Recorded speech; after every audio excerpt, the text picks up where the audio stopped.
What's up, guys? I'm Chris, I'm Sean, and this is the Whiskey Noobs. and this is a test. Test. Test. This is Miller Lite Guy. Yes, it is. Testing the Miller I didn't know I Lite was supposed to say anything on that. I thought Hey, we you're were just... fine. We were just testing.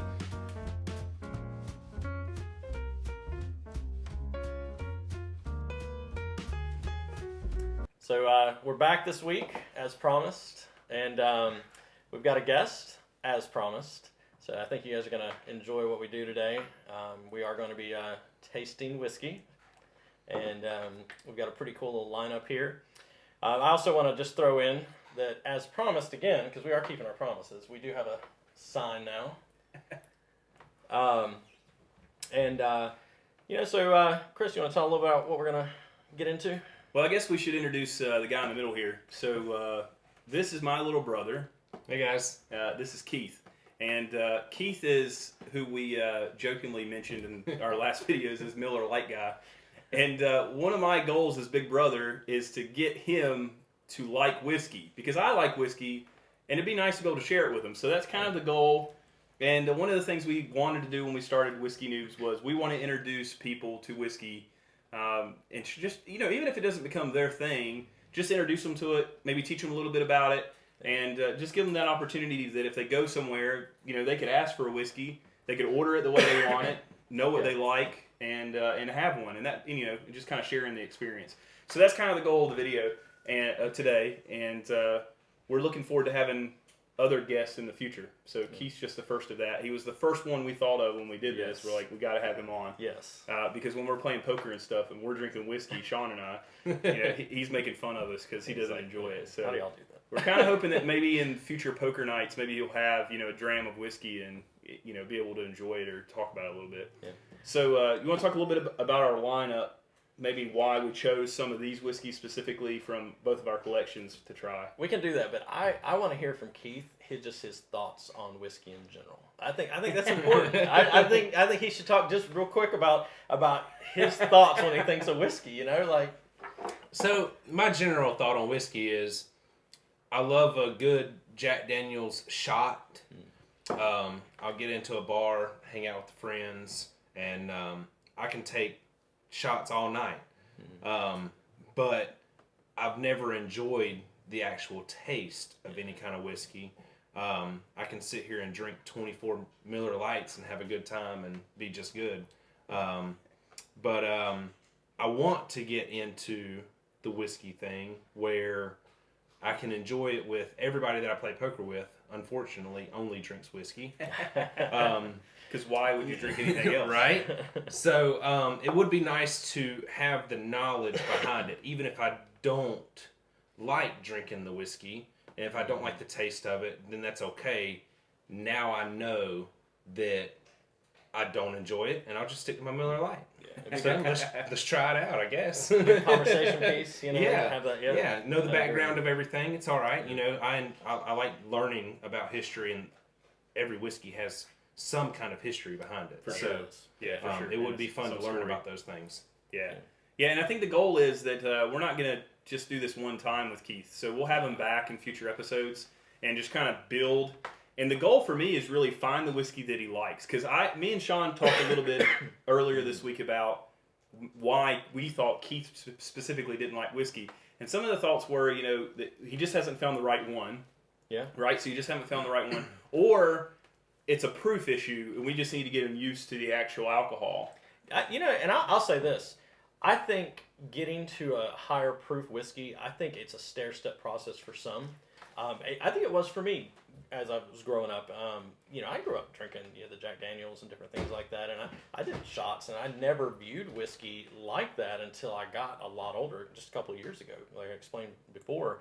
So I think you're right. I think stepping up can, really do a lot to it. And if you think about nobody has ever, as a kid, drank beer and immediately liked beer that I know of. Yeah, that's true. That you kind of get used to it. You step up, into different flavors of beer. I think whiskey would be the same way. Yeah, because I guess my experience was, and we talked a little bit about this, my experience was a little weird because my first alcohol wasn't beer. I hated beer. Couldn't stand it. Didn't want anything to do with it. And I actually preferred 100 proof Smirnoff vodka. And that was what I that was my jam. Wow. So now coming to whiskey, where it actually has some flavor, it's just not, a clear liquor. Yeah. The proof just isn't an issue for me. So I think that's going to be the key, is kind of like slowly building up proof. Mm-hmm. The other thing is like sticking to maybe some flavor profiles that aren't so overwhelming. So as you see, guys, there's not a row of scotches. I would say me and Sean have already mentioned before, we're not experts on that. Nope.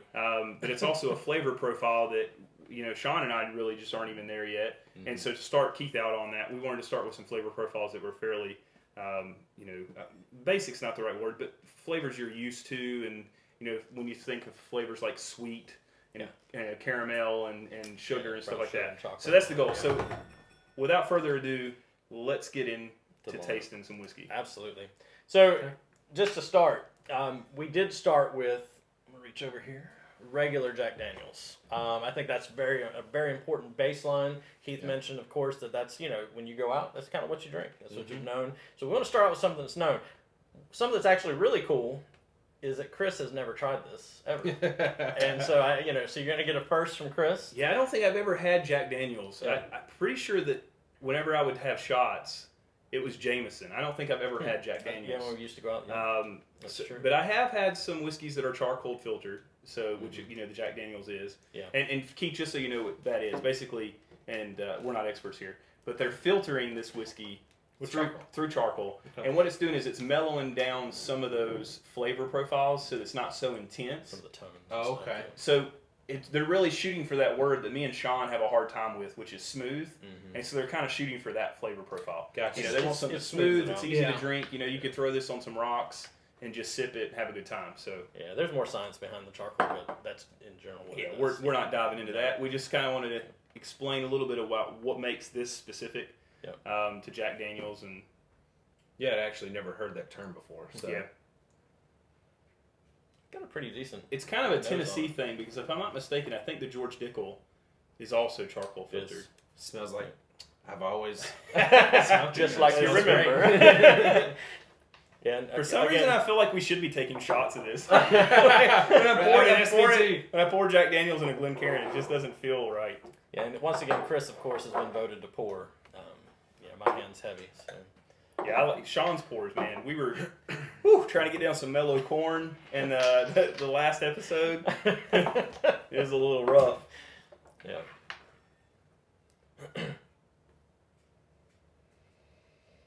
So I haven't smelt a lot of whiskeys in my life, but I enjoy the smell of this whiskey. Maybe just because I've drank it so much, but I do enjoy the smell. I think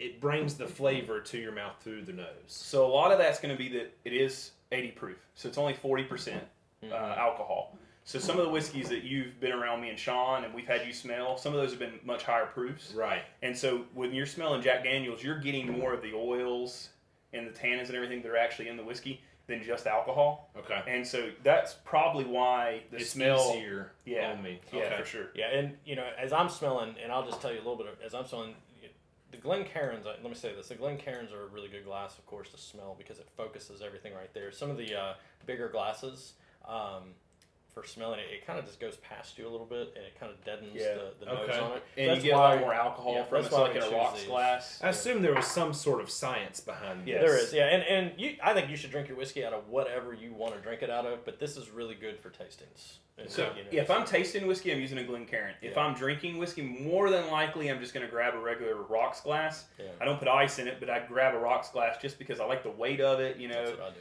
It don't have to worry about tipping it over as much as I do a Glencairn. Yeah. This is all about nosing it. And the other thing you want to do is, when you smell, leave your mouth open a little bit. Okay. Breathe it in, not so harsh that you're just sucking up alcohol. Right. And just kind of breathe it in. And pick a nostril too. Yeah. Like one side or the other a little bit. There you go. So to me, I'm getting like your basic whiskey, bourbon. And I'm getting sweet. Oak. It's not as sweet. Getting a little bit more. Yeah, it's not as sweet. It's a little oak. It kind of reminds me a little bit of this, the Kentucky Gentleman after we had aged it a little bit. Yeah. And oaked it. I'm getting some oak to it. It's more of like a sugar cookie sweet than it is like a candy sweet or something. I get like a sweet spice kind of. Okay, yeah. So you're picking up on the spice. So that's another. I'm not getting spice, but everyone's subjective to what you're getting out of it. Yeah. I get more spice from, say, like a Four Roses or a rye or something like that. Mm-hmm. This, to me, if I had to choose with this is kind of like that Jefferson's we had the other night. It is. You know, with the oak in there. Mm-hmm. Very barrel. And it's probably about the same color as well from the Jefferson's. Yeah, it That's is. who it is. It is. Yeah. Yeah. Yeah, if we put it next to it, it probably Yeah. would be. All right, let's go in for Let's it. taste it. Yeah, just about half of what's in your glass now. Leave the rest for a second sip.